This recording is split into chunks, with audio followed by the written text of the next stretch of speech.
wiilasha subscribe iyo like saar muuqaalka gabdhaha share gareeya muuqaalka si uu u gaaro saaxiibadiina ku raaxaysta kartoonka hooyo Amino goorma ayaan iibsanaynaa dharka ciida saaxiibaday hore ayay u iibsadeen dharkooda gabartayda Sagal waan ogahay inaad dhar rabto laakiin waa inaan sugnaa ilaa Aabba Cali yimaado hooyo anigana waxaan rabaa kabo cusub iyo shaati aad u qurux badan oo aan ku ciido hooyo malaha Aabba hadiyada badan ayuu noo sidi doonaa insha Allah aabihiin mar walba farxad ayuu idin raadiyaa waxaan rabaa dhar midabkiisu jaalle yahay oo dhalaalaya sabra caruur aabihiin dhowr daqiiqo kadib ayuu imaan doonaa waan maqlayaa dhawaqa gaariga malaha waa isagii waa Aabba Cali oo guriga soo galaya السلام عليكم qoyskayga qaaliga ah وعليكم السلام Aabbo Cali Aabbo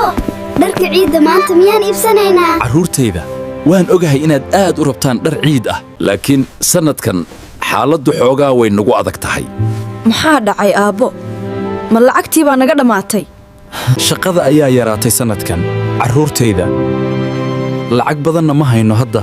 oo aan dhar ku iibinno marka ciidda dhar cusub ma yeelan doonno aad baan u murugaysannahay haddii aanan dhar helin dhibina codsiyo badan waan ogahay inuu yahay war xun laakiin waa runta hooyo saaxiibaday oo dhan dhar cusub ayay xiran doonaan gabartayda mararka qaarkood noloshu way adkaataa waxa ugu muhiimsan waa in qoysku isjecel yahay laakiin ciiddu miyaanay ahayn dhar cusub iyo farxaddu waxay ku jirtaa qalbigeenna ee maaha dharka ma nala jeceshahay xataa haddii aanan dhar lahayn Samir dharka cusub waa qurux laakiin maaha wax kasta farxadda dhabta ah waxay ka timaadaa qalbi wanaagsan waxaa jira dad badan oo aan xitaa haysan cunto ay cunaan run miyaa hooyo in dadka qaar dhib qabaan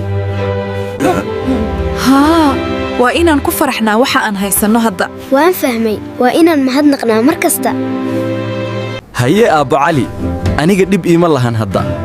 haddii sanadkan aanan helin dhar cusub waan sabrayaa anigana sidaasoo kale dhar hore ayaan xiranayaa aad baan idinku faanayaa carruurtayda fahamka badan maanta waxaad muujiseen inaad tihiin carruur wanaagsan Aabbo ha welwelin annaga ayaa ku garab taagan waxaad tihiin hantida ugu qaalisan ee aan haysto jacaylka qoyska ayaa ka muhiimsan dahab kasta aad baan kuu jecelahay Aabba Cali anigana hooyo Amino ayaan aad u jecelahay sabirka dhibka kadib waxaa yimaada nasasho insha Allah ilaahay albaabo kale ayuu noo furi doonaa war wanaagsan ayaan idiin hayaa dhammaantiin cali maxaa dhacay maxaad u faraxsan tahay shaqo cusub oo aad u fiican ayaan helay maanta run miyaa Aabbo ma dhabbaa warkaas buraay ma shaqo lacag badan baa waa barako weyn oo xagga ilaahay ka timid hadda waxaan awoodnaa inaan iibsanno dharkii ciidda waayaay aad baan u faraxsanahay Aabbo Cali mahadsanid Aabbo shaqada cusub waa guul weyn alxamdulillaah markii aan sabarnay ilaahayna siiyey midabka jaallaha ah ee aan rabay ayaan helay anigana shaati iyo kabo aad u qurux badan ciid mubaarak qoyskayga qaaliga ah ciid mubaarak maanta dhammaantiin waad qurux badan tihiin mahadsanid hooyo dharku aad ayuu noogu qurux badan yahay Aabbo maanta waa maalintii ugu farxadda badnayd xusuusta dharku maaha waxa ugu muhiimsan waa run